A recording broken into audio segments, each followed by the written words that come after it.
김찬호 교수님이라고 하는 분이 들려주는 이야기를 통해서 오늘 말씀을 열고자 합니다. 퇴근하고 집으로 온 군인 남편과 또 늘 다투던 아내가 있었습니다.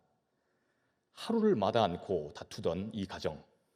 그런데 어느 날 이 두 부부는 자기들이 다투는 그 이유가 그날의 그 서로의 기분을 서로가 잘 헤아리지 못하는 데서 우리가 이렇게 맨날 싸우는 거다, 이렇게 생각하게 됐습니다. 그래서 이들은 한 가지 아주 뾰족한 묘안을 냅니다. 그 묘안이 무엇이냐? 군인이었던 이 남편은 자기가 밖에서 이게 전투모를 군인들은 쓰지 않습니까? 그러다 보니 이 밖에서 기분이 안 좋으면 안 좋을수록 이 전투모 챙을 뒤로 이렇게 쓴 겁니다. 그러면 그 모습을 보고 남편이 밖에서 안 좋은 일이 있었구나, 이렇게 알게 하자는 겁니다. 그리고 아내는 그날 기분이 안 좋으면 안 좋을수록 머리를 높이 치켜 들어서 그렇게 묻기로 했습니다. 그렇게 그날의 서로의 기분을 확인하고 그리고 서로를 대하기로 한 겁니다. 그렇게 보내던 어느 날이었습니다. 퇴근하고 집으로 돌아온 그 남편이 모자의 챙을 완전히 뒤로 제쳐서 쓰고 온 겁니다. 그런데 그런 남편을 맞으러 나온 이 아내도 하루 종일 집에 있으면서 얼마나 힘들었는지 머리를 정수리 끝까지 묶어서 그렇게 나온 겁니다. 한마디로 둘이 최악의 상황에서 서로 마주친 겁니다. 여러분, 그 가정에 그날 무슨 일이 있었겠습니까? 집기들이 날아들고 경찰이 출동하고 이런 일이 있었을까요? 둘은 그 자리에서 서로를 꼭 끌어안고 펑펑 울었답니다. 당신도 지금 나처럼 많이 그동안 힘들었구나. 당신도 나처럼 그동안 너무나도 힘들었구나. 말하지 않아서 몰랐을 뿐 함께 사는 우리의 가족, 그리고 우리들의 친구들과 우리의 이웃들도 지금 힘들어서 그러는지 모릅니다. 그런데 상처받고 또 많이 서운하고 실망한 이 마음을 그 어디에서도 위로받지 못해서 또 공감받지 못한 우리라서 오늘도 우리는 화내고 또 투덜대고 그렇게 싸우려 드는지 모릅니다.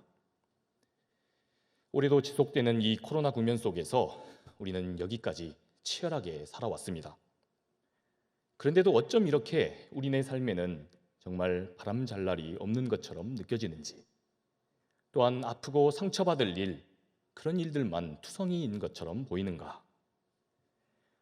오늘 말씀에는 이처럼 우리가 이렇게 최선을 다해서 살아왔지만 힘든 것처럼 그렇게 열심히 살아왔음에도 불구하고 외롭고 아프고 또 시린 가슴을 부여잡고 살았던 한 사람이 등장합니다. 오늘 말씀 27절을 함께 읽어보겠습니다. 그 후에 예수께서 나가사 레위라 하는 세리가 세관에 앉아 있는 것을 보시고 나를 따르라 하시니. 아멘. 주님이 갈릴리에서 사역을 하고 계셨을 때였습니다. 레위라고 하는 이 이름을 가진 사람이 그 당시에 세관에 앉아 있었다라고 말씀합니다. 오늘날에는 국세청 직원, 공무원으로 일한다는 것이 아마 자랑일 겁니다. 그러나 우리가 익히 많이 들어온 대로 당시의 세리들은 가장 천대를 받는 사람들이었습니다. 당시 세리직은 지금 우리처럼 공무원 시험을 봐서 되는 직분이 아니었습니다. 로마 황제로부터 행정권을 위임받았던 그 왕에게 입찰을 하는 방식으로 그렇게 세리가 되었습니다. 내가 저 사람들보다 더 많이 이만큼 내가 뜯어올 테니 나를 기용해 주십시오. 이런 방식이었던 겁니다. 그러니 사실상 이 세리가 된다라고 마음을 정한 자체가 내가 악한 사람이 되겠습니다 라는 뜻과 같았습니다. 백성들로부터 악랄하게 돈을 뜯어내는 것, 이것을 경쟁해서 이긴 사람, 이것이 바로 세리였던 겁니다. 자기가 피도 눈물도 없는 사람이라는 것을 확증하는 직업이 세리였던 겁니다. 당시의 세리들은 사람들이 다니는 길목과 마을의 가장 좋은 곳에 세관을 두었습니다. 그리고 거기서 돈을 뜯었습니다. 조공과 관세와 통행세뿐만 아니라 온갖 명분으로 닥치는 대로 세금을 거뒀습니다. 자기가 한 푼이라도 더 많이 돈을 뜯어야 입찰 경쟁에서도 이깁니다. 그리고 자기에게 남겨질 목도 있는 겁니다. 그래서 세리들은 짐을 검수하거나 또 온갖 징수 목적으로 사람들을 몰아세웠습니다. 이런 면에서 이들이 수거해 갔던 것은 돈뿐만이 아니었습니다. 백성들의 그 마음을 도려내고 또 그들의 인간성을 징수해 가는 것이었습니다. 독일의 신학자 요하임 예레미야스라는 사람이 쓴 예수 시대의 예루살렘이라는 책이 있습니다. 여기서 그는 세리는 당시 가장 나쁜 인간 취급을 받았던 이방인 노예처럼 취급당했다라고 말합니다. 그는 당시에 세리에 대한 이러한 기록을 소개합니다. 세리가 회개한다는 것은 쉬운 일이 아니다. 왜냐하면 이들은 자기가 고통을 준 그 사람들을 기억할 수 없을 정도로 많이 두고 있는 사람들이기 때문이다. 그래서 사람들은 이 세리를 하나님의 뜻을 저버린 죄인이라고 정하고 그렇게 인간 취급을 하지 않았습니다. 심지어 이 세리들의 그 돈은 빈민 구제 기금으로도 받지 않았다고 합니다. 그냥 배가 고파 죽을지언정 이 더러운 세리들의 돈은 그 돈을 가지고 내가 목숨을 구걸하지 않겠다 이랬던 겁니다. 이 세리들에 대한 그 혐오는 당시에 이 민중의 여론에만 국한돼 있었던 것이 아닙니다. 세리들은 시민권을 박탈당했습니다. 그리고 최소한의 자기들의 권리마저도 잃었습니다. 그렇게 사실상 자기 옆에 있어도 마치 없는 사람 취급당했던 사람들이 세리들이었습니다. 그렇다면 이 레위라는 사람은 어쩌다가 이런 삶을 선택하게 되었을까? 먹고 살기 위해서였습니다. 잘 살고자 했기 때문입니다. 로마의 지배 중인 이 불안한 상황 속에서 살아남기 위해서 선택한 삶이 이 레위라는 삶이 이 세리라는 직분이었던 겁니다. 동서고금의 그 역사를 막론하고 세상이 불안할 때 가장 믿을만해 보이는 것이 무엇입니까? 바로 이 돈입니다. 어느 나라든 이 난세에는 이 돈과 그 물질이 재물이 갖는 위력이 굉장합니다. 우리가 세상에서 살면서 사고를 만나거나 또 아프게 되었거나 실수로 누군가에게 상해를 입혔을 때 우리를 난처한 이 상황에서 구원해 줄 것이 무엇입니까? 그것이 바로 돈이기 때문입니다. 그래서 세계적인 한 소설가는 이 돈에 대해서 이렇게 이야기했습니다. 돈은 주조된 자유다. 돈은 주조된 자유다. 그래서 레위는 이 불안한 세상을 가장 확실하게 견뎌내며 살아갈 수 있는 해결책으로 이 돈을 붙든 겁니다. 내 인생 이 돈만 거머쥔다면 부족할 것이 없다. 내 인생은 행복해질 것이다. 그런데 언제부터였을까? 레위는 행복하지가 않았습니다. 레위는 갈등하기 시작합니다. 그는 많은 돈과 함께 지금 크고 넓은 집에서 살고 있습니다. 그러나 결코 행복하지 않은 겁니다. 당시의 세리들은 이 나병 환자들처럼 그렇게 이스라엘 진영 밖에 격리돼서 살아야 했던 것은 아닙니다. 그러나 이들은 자기 동족 그리고 이웃들로부터 아주 혐오스러운 취급을 받았습니다. 이 세리들도 분명히 마을 안에다가 집을 짓고 공동체 내에 함께 살고 있었습니다. 그러나 사람들은 그들을 봐도 보지 못한 척하고 그들이 말을 건네와도 그 말을 못 들은 척 했습니다. 그러니 그가 살던 그 집은, 그 큰 집은 오히려 그를 더 외롭고 쓸쓸하게 만들었습니다. 레위는 마음속에 너무나도 하고 싶은 말들이 많았습니다. 또 그는 듣고 싶었던 그 사랑에 맞지 않는 말들이 많았습니다. 그러나 그가 세리로 열심히 일을 하면 할수록 그는 고립될 수밖에 없었습니다. 오늘 본문 말씀이 분명하게 말씀하는 대로 이 사람의 이름, 이 세리의 이름은 레위였습니다. 레위는 우리가 잘 알다시피 야곱의 12아들들 중에 한 명이었습니다. 그런데 이 레위라는 사람의 이름의 뜻은 연합함, 함께라는 뜻입니다. 아마도 그의 부모들은 그가 세상에 처음 태어났을 때 그를 안고는 비록 이 식민지 백성으로 네가 태어났지만 그러나 어려운 사람들과 함께 연합하며 살아라. 그렇게 서로를 위로하며 함께 살아라. 이런 염원과 소망으로 그런 신앙 고백으로 그의 이름을 지어줬을 겁니다. 그러나 지금 자기 삶은 어떠합니까? 정반대로 살고 있습니다. 경쟁하고 때로는 거짓도 일삼고 싸워서 남의 것을 빼앗아서라도 나의 행복을 누리자. 그렇게 고립된 인생으로 그는 살고 있었던 겁니다. 그럴 때마다 그의 마음속에서는 그에게 이렇게 이야기했습니다.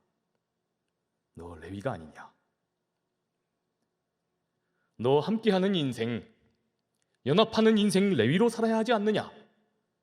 이런 내면의 음성 때문에 그는 날마다 괴로운 삶을 살았습니다. 그렇게 소통하고 교류하며 살 수 없었던 그는 이제 더 이상 꿈도 소망도 품을 수 있는 사람이 아니었습니다. 세리로 사는 자기 삶이 아무리 노력을 한다 한들 그저 늘 고립될 수밖에 없기 때문입니다. 그런데 여기서 우리에게 이런 질문이 듭니다. 아니, 그냥 떠나면 될 것 아니냐? 이 세리직을 그만두고 떠나면 될 것 아니냐? 여러분, 그러나 지금 레위는 떠나지 못해서 지금 여기 그대로 주저앉은 겁니다. 떠날 수 있는데 떠나지 않는 게 아니라 떠나지 못하고 있는 겁니다. 이렇게 살아왔던 내 삶, 이런 자기의 삶이 최선이라고 여겼기 때문입니다. 어차피 사람들과 함께 살아갈 수 없는 자기인데 그렇게 그나마라도 이 돈마저 잃어버린다면 자기는 다 잃어버리는 사람이다. 이렇게 생각했기 때문입니다. 그렇게 레위는 오늘도 그나마 여기 세관에 앉아 있으면서 사람들을 만나고자 했습니다. 그저 그의 말은 사람들이 무시했지만 돈과 세금과 관련된 몇 마디 나누는 거지만 그는 대화를 나누며 그렇게 사람처럼 살고 싶었습니다. 누군가와 함께 살고 있다는 그 느낌이라도 받고 싶었던 겁니다. 이토록 쓸쓸하게 그 세관에 앉아있던 이 레위에게 드디어 말씀의 사건이, 주님과의 만남의 사건이 일어납니다. 다시 한번 27절 말씀을 읽어봅시다. 그 후에 예수께서 나가사 레위라 하는 세리가 세관에 앉아있는 것을 보시고 나를 따르라 하시니 아멘. 얼음짤같이 아주 싸늘한 말 몇 마디가 오가는 그곳 세관입니다. 그러나 그는 이곳 세관을 떠나지 못합니다. 그나마 누군가와라도 피상적으로 그렇게라도 어울려 살아가는 사람이라는 것을 자기가 보이고 싶었기 때문입니다. 또한 어렵게 모은 그 돈도 여전히 포기할 수가 없었던 겁니다. 그런데 오늘 주님께서는 이러한 레위, 이 세관에 앉아있던 그 레위를 보셨다라고 말씀합니다. 여기서 주님께서 지금 그를 보셨다라고 하는 이 헬라어 단어는 데아오마이라는 단어입니다. 이 단어는 어쩌다가 그저 봐줬다, 아니면 그냥 힐끔 보게 됐다, 이런 뜻이 아닙니다. 의도를 가지고 주님께서 아주 진지하게 그를 주목해서 보았다라는 뜻입니다. 더 나아가 이 단어는 그냥 보이는 것, 그냥 그것만 본 것이 아니라 그 이면을 숙고해서 관찰하다라는 뜻입니다. 그렇게 레위를 한참 동안 깊이 보시던 주님은 이렇게 말씀하십니다. 나를 따르라. 여러분, 지금 이 말씀은 레위의 삶 전체를 전율하게 만드는 말씀이었습니다. 여러분, 이 레위라고 하는 사람이 어떤 사람이었습니까? 자기가 사람답게 사는 걸 확인받고자 이 세관에 있던 사람입니다. 그나마 이 세금과 이 돈과 관련된 그 피상적인 몇 마디 말이 오가는 이게 전부입니다. 이마저도 대화라기보다는 자기의 독백입니다. 그래도 이런 대화라도 자기가 나눠야만 그나마 누구와 함께 살아가는 그런 사람인 것처럼 보였던 겁니다. 여러분, 그런데 이런 레위에게 지금 주님께서 관심을 보이시고 먼저 주님께서 말을 걸어오신 겁니다. 그것도 지금 돈이나 세금과 관련된 그런 내용이 아니라 주님이 그의 삶과 그의 존재를 주목하시며 지금 그렇게 지켜보신 끝에 건네신 말이었던 겁니다. 여러분, 그렇다면 지금 주님께서는 이 레위의 어떤 장면을, 무엇을 보신 것일까? 이 레위에게서 주님이 무엇을 보신 걸까요? 바로 그 힌트가 이 뒷구절에 나타나게 됩니다. 우리 31절과 32절을 보겠습니다. 예수께서 대답하여 이르시되 건강한 자에게는 의사가 쓸데없고 병든 자에게라야 쓸데있나니 내가 의인을 부르러 온 것이 아니요 죄인을 불러 회개시키러 왔노라. 아멘.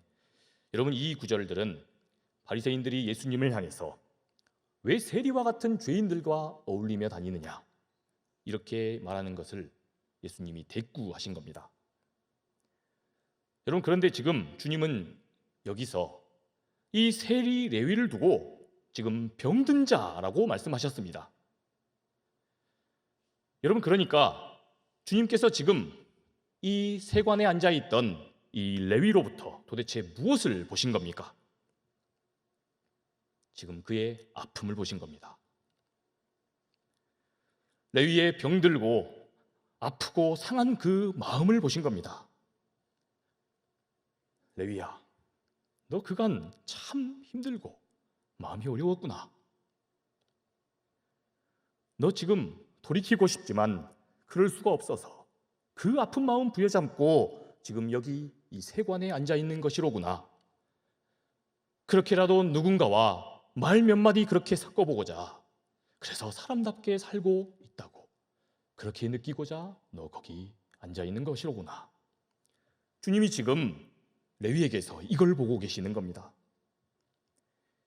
사랑하는 여러분, 우리 예수님께서 도대체 어떻게 우리의 주님이 되시는 겁니까?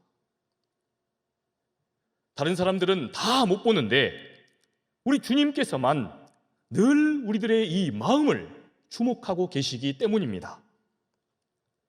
사랑하는 딸아, 사랑하는 아들아, 너 그간 얼마나 힘들었느냐? 너 그래서 그거 지금 포기하지 못하고 있는 거지? 그래서 네가 지금 이렇게 괴롭고 또 아프고 힘들게 그렇게 있는 것이로구나. 주님이 지금 이렇게 우리들의 마음을 주목하여 보시고 있는 것입니다. 여러분, 우리도 지금 이런 정황 속에서 살아가고 있는 것 아닙니까?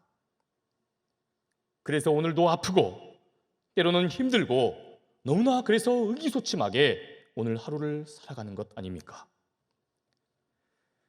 제가 담당하고 있는 청년부에도 지난주에 만났던 한 형제가 있습니다. 그런데 최선을 다해서 그렇게 시험을 치렀습니다. 그런데 막판에 결국 떨어지고 말았습니다. 또 취업에 실패한 거죠. 아마 자기 마음이 제일 힘들 겁니다. 그런데 그런 자기 마음도 잘 표현하지 못합니다. 왜냐하면 그랬을 때에 더 마음이 아플 부모님을 생각하고, 그랬을 때 자기를 기대하고 자기를 소망에 맞지 않았던 사람들을 실망시킬 것이라는 그 생각 때문에 울지도 못하고 아프다고 말도 못하는 겁니다. 여러분, 그런데 지금 주님께서 이런 우리들의 삶에 찾아와 주시는 겁니다. 그래도 괜찮다. 그 모습 그대로여도 좋다. 그동안 얼마나 아팠느냐. 그 마음 어디다도 털어놓지 못해서 그간 얼마나 힘들게 지냈니. 우리 주님만이 우리의 이 아픈 마음을 오늘도 가장 진지하게 주목하여 보시고 계신다는 겁니다. 여러분, 이 레위라는 사람은 그동안 오랫동안 이 세관에 앉아서 사람들을 그리워했습니다. 그러나 다른 사람들 모두가 그의 그 껍데기만을 주목하면서 그를 죄인이라고 정죄했습니다. 그를 외면한 겁니다. 그가 지금 어떤 마음속의 그 갈등으로 지금 아픔을 느끼고 있는지 아무도 들여다보지 못하는 겁니다. 여러분, 그런데 지금 그걸 누가 보고 계시는 겁니까? 바로 우리 예수님께서만 그것을 주목하고 계시는 겁니다. 서럽게 그동안 말하지 못한 말들 예수님께 털어놓으며 눈물을 흘리는 그와 주님 사이에 정적이 흐릅니다. 이윽고 침묵하는 그런 상황 속에서 주님이 그에게 물으십니다. 이렇게 말을 건네신 겁니다. 너 거기 머물러 있지 말고 앞으로 나와 함께 같이 가자꾸나. 너 레위가 아니더냐? 네 마음속에 지금 다른 사람들과 함께 하고 싶은 마음, 함께 연합하면서 의미 있게 살아가고 싶은 그 소망이 있지 않더냐? 사랑받고 싶은 소망이 있고 사람들과 연합하고픈 그런 인생의 뜻이 있지 않더냐? 그러니 주저하지 말고 너 앞으로 너의 그 이름답게 살아라. 주님은 그를 죄인 레위가 아니라 함께 사는 레위라고 그렇게 보고 그렇게 믿어주고 계셨던 겁니다. 여러분, 주님의 이 레위를 향한 따뜻한 시선과 그를 향한 그 믿음, 너도 연합하는 삶 살 수 있다라고 하는 이 믿음, 이것이 그를 변화시킵니다. 우리 다 함께 28절과 29절을 읽겠습니다. 그가 모든 것을 버리고 일어나 따르니라. 레위가 예수를 위하여 자기 집에서 큰 잔치를 하니 세리와 다른 사람이 많이 함께 앉아 있는지라. 아멘. 사랑하는 여러분, 주님의 이 시선과 믿음, 이것이 그로 하여금 모든 것을 버리게 했습니다. 그가 도대체 무엇을 버린 것일까? 그를 고립되게 했던 이 돈에 대한 집착을 버렸습니다. 그리고 세관이라고 하는 그 자리를 버렸습니다.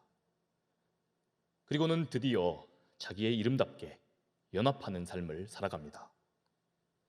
훗날 이 사람이 예수님의 그 제자 마태입니다. 그래서 주님의 그 복음 들고 순교를 했던 인물 마태였던 겁니다. 오랜만에 그의 넓고 큰 집에는 사람들이 와글와글 모였습니다. 그가 자신과 비슷한 삶과 그러한 갈등 속에 있었던 이 세리들을 초대했기 때문입니다.